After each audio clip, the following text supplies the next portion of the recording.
Henry had never truly healed from the loss of his mother, Jennifer. Her death had been sudden, cruel, a freak accident that left a permanent hole in his heart. He was only 15 when it happened, and his world collapsed in a matter of weeks. His mother had been his anchor, his only real emotional support, the one person who understood him in a way no one else did. After she died, everything became gray, mechanical. His father, Grayson, drowned himself in work, becoming a cold, silent figure who preferred spreadsheets to conversation. And then came Melissa. Barely 6 months after Jennifer's funeral, Grayson remarried. The woman.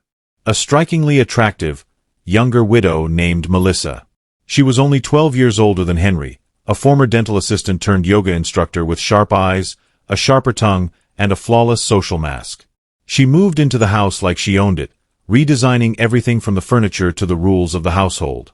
She never tried to connect with Henry, never once asked about his mother, never acknowledged his grief. She was too busy painting the walls and organizing community events, too busy flaunting her perfect wife persona. Henry hated her instantly. What infuriated him more was how effortlessly Grayson seemed to move on. The man who once wept silently every night now smiled beside Melissa at barbecues, laughed at her vapid jokes, and brought her flowers. Henry felt like a ghost in his own home, floating in and out of rooms while Melissa played house with his father. Every glance Melissa gave him was condescending, cold. When they were alone, her mask slipped just enough to show disdain. If he left a plate in the sink, she snapped. If he played music too loud, she called him a waste of space. They weren't a family. They were two strangers forced under one roof, each pretending the other didn't exist. By the time Henry turned 18, he'd become numb to it all. He focused on school, tried to escape through gaming, late-night chats with friends, and by spending as little time at home as possible. But the resentment brewed inside him, quietly becoming a storm. There were rumors too, whispers among the neighborhood kids, sly comments about Melissa's flirtatious nature. How she lingered too long when complimenting someone's physique. How she always hosted fitness parties with just young men invited. Henry dismissed them. He hated her, but even he didn't think she was that unhinged until the night everything changed. Melissa had gone out with her friends for a weekend retreat in the mountains, something she often did when Grayson was away on business trips. Henry stayed home alone, relieved to finally have the house to himself, without her judgmental eyes hovering over him. Around p.m., he was gaming in the living room when he realized Melissa had forgotten her phone on the kitchen counter, something she never did. That phone was practically glued to her body. He wasn't planning to snoop, but something about the opportunity felt divine, like fate had finally opened a door. He tapped the screen, no password. His hands trembled, not because he was afraid of getting caught, but because he wanted to find something, some dirt, some justification for the years of loathing. What he found wasn't just dirt, it was a landslide. There was a hidden folder in her gallery app, locked, but nothing he couldn't bypass with a little tech savvy. The moment it opened, he froze. Videos, dozens of them. Some were just selfies, but most were explicit. Very explicit. Melissa in various stages of undress. In different parts of the house, always with someone else. He played one, then another, and another. His stomach dropped. Each man in the videos, he knew them. They weren't strangers. They were his friends, his best friends. Every single guy from his circle, some from high school, others from the gym, had been with her, bedroom, kitchen, garage. She recorded all of it, sometimes even without their knowledge. There was a smirk she wore in most of the videos, one that told Henry everything he needed to know. She had done this on purpose. She knew exactly what she was doing, luring his friends in, corrupting them, filming herself as if she wanted to be caught. This wasn't a scandal. This was war. Henry sat in stunned silence for nearly an hour. The house felt colder now. The walls that once muffled their arguments now seemed to laugh at him. He played one more clip, this one in his room, on his bed, Melissa's voice in the background, whispering his name mockingly. It broke something inside him. Humiliation, rage, betrayal, and something else. Clarity. This wasn't just personal. This was a declaration of war for Melissa, and he was done being silent. The plan formed quickly in his mind. He would burn her world down the way she'd torched his, but not quietly, not in private. He wanted the world to see her fall. Every mask she wore, every lie she told, every smile she faked. He wanted them torn off under a spotlight so bright it would blind her. He copied the videos to a hard drive. Then he got to work. He knew Melissa had a sleek MacBook in her yoga room, used mainly for scheduling clients, editing her online classes and managing her social media presence. He broke into it with ease, set up a multi-platform stream linking her accounts and scheduled it for Saturday night, prime time when most of their community would be home, scrolling, watching, unaware of the nuclear bomb about to go off in their feed. He didn't just upload the videos, he tagged people, lots of people, his friends, their girlfriends, their parents, the neighborhood group chat, the local fitness center, even the church community his dad was secretly funding to maintain his reputation. He set the timer, triple-checked everything and waited. He didn't sleep that night. He sat in the dark, watching the second hand on the clock tick, eyes wide open, heart pounding, not from guilt, but from anticipation. Because Saturday night wasn't just another weekend, it was the reckoning. Saturday evening arrived like the calm before a storm. The air outside was gentle, wind brushing through the tall hedges that bordered the perfectly manicured lawns of their gated suburban neighborhood. Behind the iron fences and decorative porch lights, families were preparing for a quiet weekend. Most had no idea that in a few hours their phones, laptops, and smart TVs would explode into chaos. Melissa and Grayson had left earlier in the evening for a high-profile charity gala hosted downtown. The event was glamorous, the kind Melissa thrived in. Red carpet, photographers, catered meals, whispered compliments about her gown. Grayson, always stiff in social settings, went only because it was good for business. His arm around Melissa felt robotic, but from the outside they looked like the perfect couple, the suburban king and his flawless queen. Nobody saw the cracks beneath back at home. Henry sat in silence in his room.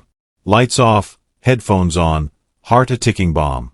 He had spent the last 24 hours fine-tuning every technical detail. He didn't want a glitch, not a single second of buffering. He had done it through Melissa's own accounts, Facebook, Instagram, Twitter, even her professional YouTube channel for yoga tutorials. Every platform was synced to the same countdown timer, 8 p.m. He watched the seconds disappear off his screen as if he were watching a missile countdown. In his hands was his phone screen open to a group chat that included every guy Melissa had slept with, every friend who had betrayed him. He didn't warn them. He didn't care what they'd say. Some had girlfriends. Some had been pretending to be his best friends just days before. They would all go down with her. As the clock struck 8, everything erupted. The live stream began with the first video. Melissa and her signature satin robe, teasing the camera in the master bedroom. No context, no warning, just raw, uncut exposure. Phones across town buzzed violently at the Black Ridge Country Club, where the gala was in full swing. Multiple guests' phones pinged at once. Confused whispers filled the room. A pastor's wife gasped audibly. A teenage girl dropped her drink, one of Henry's former teammates attending the gala with his family. Turned pale, shoved his phone in his pocket and bolted for the exit. Grayson and Melissa were still in the middle of greeting a city councilman. When Grayson's smartwatch vibrated, a notification popped up. Melissa Anderson live streamed a video. Clicked to watch. Curious, he tapped. What he saw made his face drop instantly. He stood frozen, eyes locked on the screen. Mouth slightly open as the sound of moaning leaked out faintly from his watch's speaker. Melissa looked over his shoulder, her face twisting in horror as she saw the screen. Herself, unmistakably. Her body, her voice, her bedroom. But not with Grayson. "Oh my God," she whispered, stumbling backward. She fumbled for her phone in her purse, but it was too late. Her social media was already in meltdown. Messages flooded in. "You're trending. You're sick. What the hell did you do?" Grayson's jaw clenched. "Tell me this isn't real." "I don't know." "I didn't," Melissa stammered, her voice trembling. But she did know. She just never thought it would come back to destroy her like this. Back home, Henry watched the chaos unfold in real time. His heart was thumping so hard he could feel it in his throat. He pulled up Twitter and saw the hashtags beginning to trend. Suburbs scandal. Stepmom exposed. Melissa Anderson tape. Black Ridge massacre. Too soon, but prophetic. Within minutes, clips of the videos were ripped, clipped, re-uploaded, and sent to private group chats. The school's principal sent an emergency email. Local influencers posted cryptic reactions. Yo, this is insane. I can't believe what I just saw. Parents were calling each other, screaming through phone lines. One girl fainted when she recognized her boyfriend in one of the clips. The live stream continued without pause, each video more incriminating than the last. One in the garage, one in the backyard near the pool, one in the kitchen, Melissa and nothing but a smile, giggling like it was a joke. Each man was clearly visible. Some of them looked into the camera. Some even seemed to know they were being recorded. Others looked drunk, lost, caught in the moment. The betrayal wasn't just Melissa's, it was collective. The community imploded. A group of enraged parents rushed to the Anderson house and began pounding on the door, only to find no one home. They started arguing in the driveway, some screaming, others crying. One girl showed up to confront Henry's friend Brandon, only to collapse in tears on the front lawn, screaming that her relationship was ruined. Grayson sped home from the gala like a man possessed. Melissa sat in the passenger seat, mascara running down her face, frantically calling her sister, her mother. Anyone. No one answered. Everyone had seen the footage. Everyone had made up their minds. Who are you? Grayson growled through clenched teeth, eyes locked on the road. What have you done to us? It was a mistake. It wasn't like that, she whimpered. But it was like that. And Grayson knew it. Henry heard the engine pull up. He was standing at the top of the stairs, arms crossed, eyes empty. The front door flew open. Grayson stormed in, eyes red with fury. Melissa stumbled in behind him, her heels clacking against the marble floor. You think this is funny? Grayson roared. You think this is some kind of game? Henry didn't speak. He didn't need to. The live stream was still running. Now on the final tape, Melissa and Tyler. Henry's closest friend since middle school. In the very room they were all standing in, Melissa looked up and saw herself on the living room TV. She collapsed onto her knees. No, please turn it off. Please just stop it. But it was too late. Melissa's perfect suburban mask had not just cracked, it had shattered. Her image was ruined, her reputation poisoned beyond redemption. The community would never forget her marriage was in ruins. Her stepson had publicly humiliated her, and the entire town had watched her sins in 1080p. Henry had burned her world down exactly the way he planned, but what he didn't realize was that he hadn't just destroyed her. He had awakened something inside her, and in just a few hours, it would consume them all. The silence in the house was brutal, cold, suffocating, and explosive in its stillness, the kind of silence that screams louder than any shout. The kind that comes just before a storm tears everything to shreds. The final tape had just ended. On screen, Melissa's voice, flirty, seductive, lingered in the background like a haunting echo. But now it was gone. All that remained was the dead black screen of the TV, flickering with reflections of three broken people standing in the room, their lives spiraling out of orbit. Grayson stood dead center in the living room, chest heaving. His hands clenched into tight fists at his sides. His expensive suit jacket hung loosely off his shoulders like a costume that no longer belonged to him. His eyes, once cold and calculating from years in business, now burned with something raw.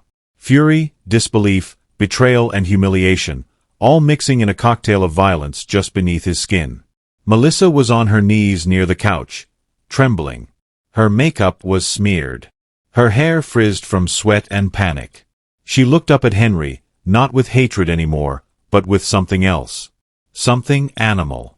A look of someone completely unhinged, dangling on the edge of sanity, trying desperately to keep her grip as her whole world shattered into dust.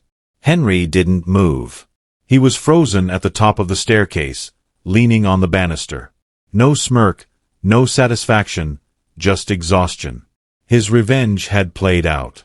The live stream was a masterpiece of vengeance, but now that it was over, he just felt empty.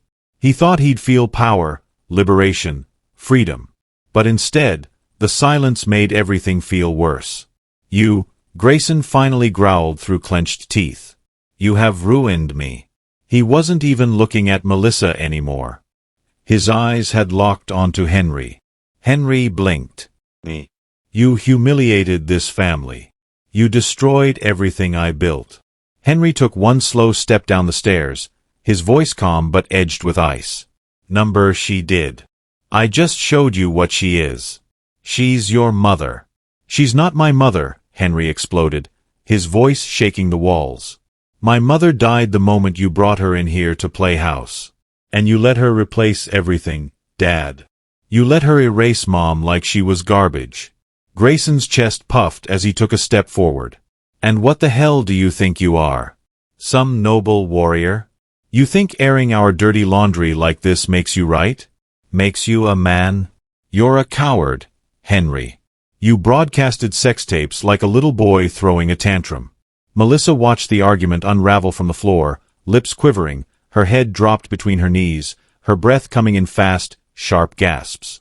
A noise began to escape her, a low whimper, like a dog trying to bite off its own leash. Her hands began to shake violently. "You're defending her?" Henry asked, his voice breaking. "After everything?" Grayson looked back at Melissa. "I'm not defending her.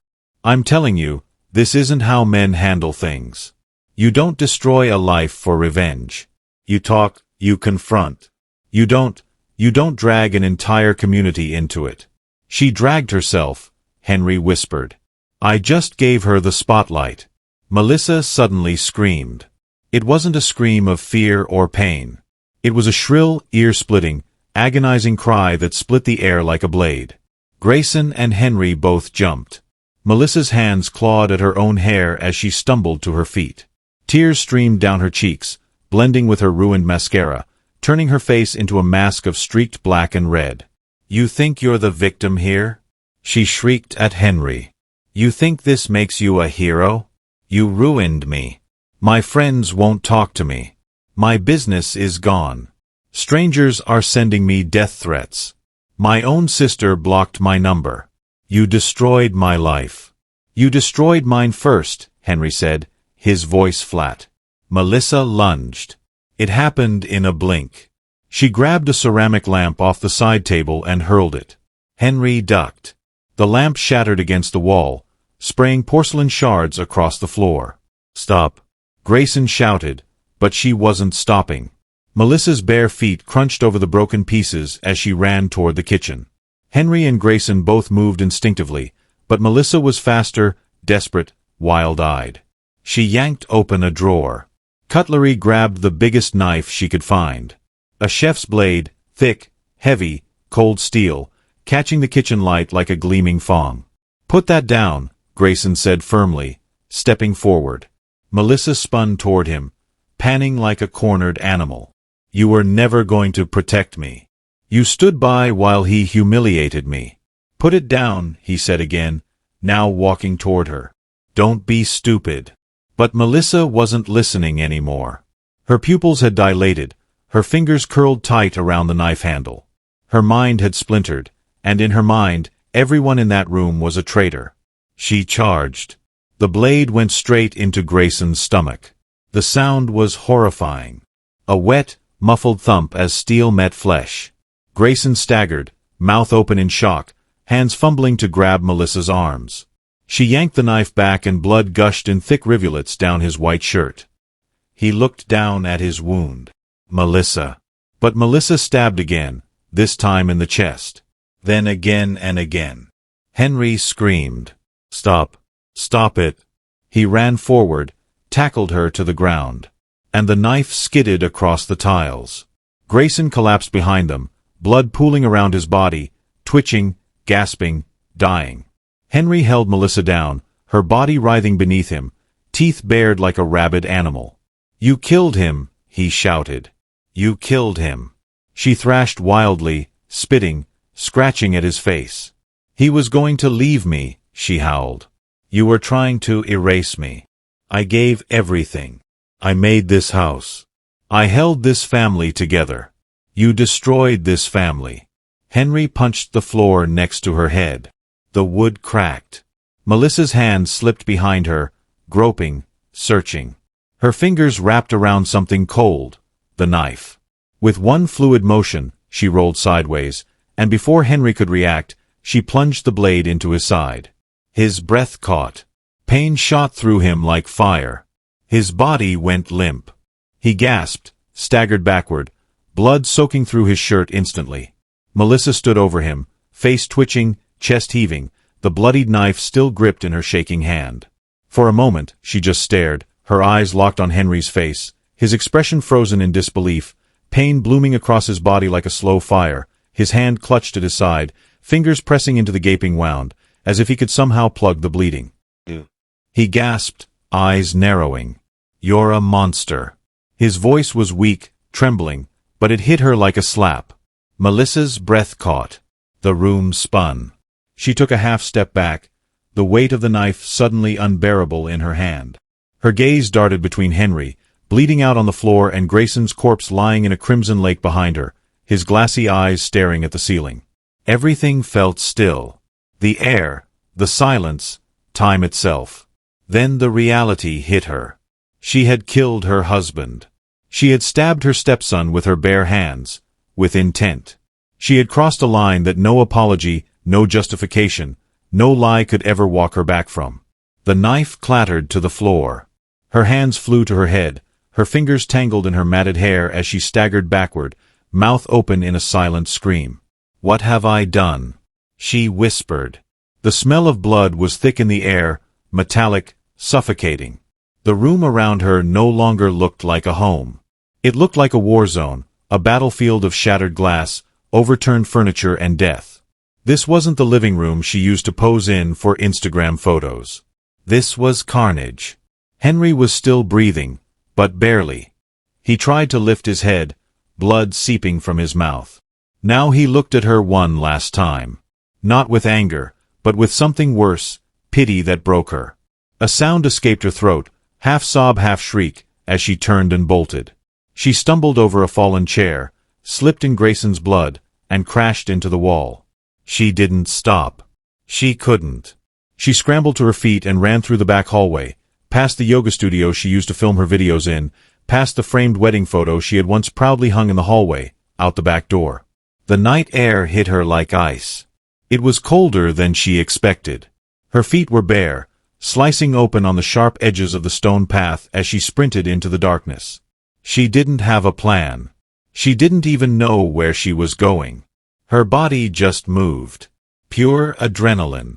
Her nightgown clung to her blood-streaked skin, sticking to her like guilt. Her hair flew wildly behind her like a banshee. The sirens were closer now. Bright flashing lights began to color the treetops. Police had arrived. Someone, maybe a neighbor who had heard the screaming or one of the people gathered outside watching the live stream fall out, had called 911. Maybe it had even been one of the viewers who saw the camera go dark and guessed something horrible had happened. Melissa turned down a side street, lungs burning. Her mascara ran in rivers down her cheeks. Her thoughts fractured. She was 5 blocks from home when the headlights hit her. "Stop. Get on the ground now." She froze. Blinding lights, voices, guns drawn. She didn't run. She dropped to her knees in the middle of the road, hands raised weakly in surrender. Blood dripped from her palms, pooled beneath her thighs, staining the concrete. Her lips moved silently, repeating the same 3 words over and over. "I'm sorry. I'm sorry. I'm sorry." 2 officers tackled her to the ground, cuffed her wrists, and read her rights. She didn't fight. She didn't scream. She just sobbed. Back at the house, paramedics worked frantically to stabilize Henry. He was unconscious but alive, hanging by a thread. One medic pressed gauze to his side, shouting vitals. Another checked Grayson. But it was no use. He was long gone. Detectives stepped carefully through the living room, their faces grim. Eyes scanning the blood-soaked floor and the shattered remnants of what once was a perfect family home. One of them found the laptop still open, paused on the last frame of the live stream. Melissa smiling into the camera, as if mocking the very idea of normal, as if she had always known this would end in fire. The media storm hit like a nuclear bomb. By dawn, Melissa Anderson's name was plastered across every screen, every newspaper, every trending topic. Stepmom killer. The sex tape massacre. Suburban slaughter. Yoga instructors. Double life exposed. News vans swarmed the neighborhood like vultures circling fresh meat. Reporters camped outside the blood-soaked Anderson residence, where the lawn still bore the red-stained footprints from Melissa's barefoot escape. Helicopters circled overhead, capturing aerial views of the once idyllic home. That was now branded a crime scene. The footage from the live stream, though removed from the original sources, had already been ripped, saved and uploaded across dark corners of the internet. Reddit threads, Telegram groups, even encrypted sites hosted anonymous breakdowns of every man in the tapes, speculating, theorizing, tearing reputations apart. The town was devoured by gossip, scandal and outrage, and through it all, Melissa sat alone in a gray cement cell wearing a blood-crusted orange jumpsuit, her eyes hollow and unfocused. Her lips cracked from dehydration. She hadn't spoken a word since her arrest except to whisper, "I'm sorry," on loop until the psych ward nurse sedated her. Henry had survived. Barely. The knife had punctured a lung and nicked an artery, but the paramedics were fast and the team worked a miracle. He spent 10 days in intensive care, hovering between life and death. And when he finally opened his eyes, he didn't cry. He didn't speak. He just stared at the ceiling like he'd seen the face of hell. Grayson was buried in a quiet, closed casket funeral. No press allowed, no eulogies read. His reputation, once the pinnacle of local respect, had been butchered by the scandal. His business folded within weeks. Clients pulled out. Investors fled. He died not just physically, but socially, stripped of legacy and dignity. Even in death, he was a ghost haunted by the choices he made. But the real storm was the trial. Melissa's legal team tried to argue insanity.